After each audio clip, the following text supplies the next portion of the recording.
Trailer है, picture तो आने वाले समय में हम लोग आपको दिखाएंगे। इस देश में कुत्ते, बिल्ली, बकरी, गाय, गधे, घोड़े की भी इज्जत है, उनकी भी सम्मान है, लेकिन गरीबों का, और गरीबों में भी दलित, पिछड़े, आदिवासियों का, उनकी बच्चियों की इज्जत का कोई मोल नहीं है। आप ये जानते हैं कि हमारे संतों, गुरुओं, महान पुरुषों ने अपने बच्चों का बलिदान देके इस देश में संविधान के रूप में एक जीवित ग्रंथ हमें दिया, जो संविधान अंतिम व्यक्ति को भी सम्मान का जीवन दिलाने की बात करता है। लेकिन सम्मानित साथियों, आज जब हम आकलन करते हैं, चिंतन करते हैं, तो हमें ये महसूस होता है कि देश संविधान से नहीं चल रहा है।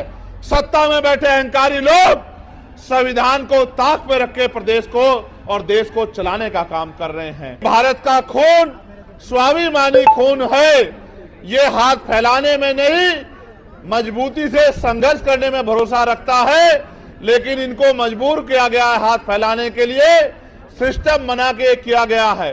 सबसे ज्यादा मजदूर अगर देश के किसी कोने में जाता है तो वो बिहार का व्यक्ति है, जो अपना पेट पालने के लिए अन्य अन्य से प्रदेशों में जाके रोजगार ढूंढने का काम करता है। ये इन 15-15 साल चली निकम्मी सरकारों की देन है। मैं आपको बहुत बड़ी गारंटी तो नहीं देता, क्योंकि इस गारंटी का काम तो देश के प्रधानमंत्री ने ले रखा है। वो तो इतनी गारंटी देते हैं कि इनकी गारंटी में कमजोर वर्गों के जीवन की गारंटी भी पीछे चली गई है। इसलिए मैं आपको एक ही गारंटी दे सकता हूं कि रोटी, कपड़ा, मकान, पीने के लिए साफ पानी, पहनने के लिए अच्छे कपड़े, अच्छी शिक्षा, अच्छी चिकित्सा और नौजवानों को, पढ़े लिखे नौजवानों को रोजगार, ये बहुत कोई बड़ा काम नहीं है। मैं आपको गारंटी देता हूं, अगर 1 साल के अंदर ये काम करके नहीं दिखाया तो जो आप कहोगे वो बात हम लोग स्वीकार कर लेंगे। आज हम सब लोग एक विशेष उद्देश्य के लिए पटना में इकट्ठा हुए हैं, और जब मैं यहां आया और जिस तरह का प्यार, जिस तरह की संख्या मैंने आपकी देखी, तो मेरा विश्वास मजबूत हुआ कि समाधान सुनिश्चित है। आपकी समस्याओं का समाधान आने वाले कल में सुनिश्चित है, क्योंकि जब जब आप अपनी समस्याओं के लिए ईमानदारी से काम करोगे और समस्या का हल ढूंढने का प्रयास करोगे, तो क्योंकि भारत में लोकतांत्रिक व्यवस्था है और बिहार तो लोकतंत्र के जननायकों में से बड़े बड़े नेता जिन्होंने बिहार में जन्म लिया, ये क्रांतिकारी धरती है। यहाँ की समस्याओं का हल तो बहुत जल्द सुनिश्चित हो जाएगा। आज आपका जुटा ये जनसमूह इस बात की गवाही दे रहा है कि आने वाला कल कमजोरों का, गरीबों का, दलितों का, पिछड़ों का, आदिवासियों का, मुसलमानों का, अन्य धार्मिक अल्पसंख्यकों का और हर जातियों के गरीब लोगों का है।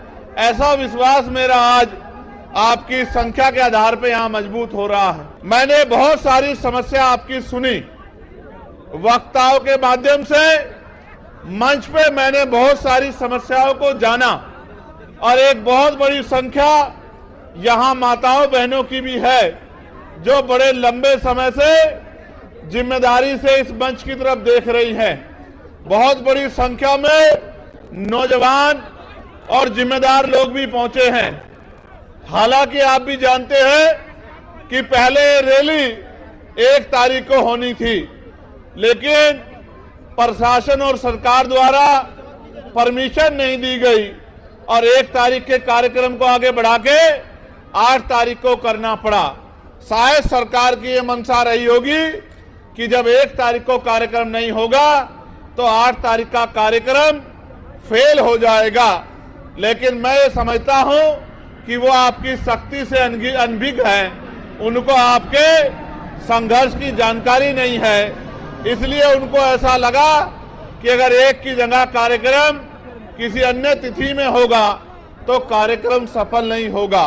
मैं मुख्यमंत्री जी को ये कहना चाहता हूं कि ये तो मात्र टेलर है, पिक्चर तो आने वाले समय में हम लोग आपको दिखाएंगे।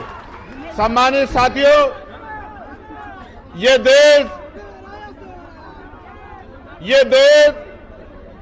15 अगस्त 1947 को आजाद हुआ है।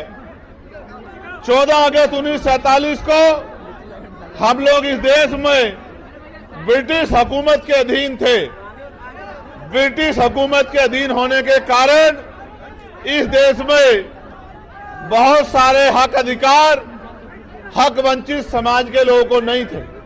यहां तक कि इस देश में सदियों से चली आ रही कुप्रथाएं भी थी, जिनमें विधवा विवाह न होना, बाल विवाह होना, महिलाओं को सती प्रथा जैसी कुरीतियों का सामना करना,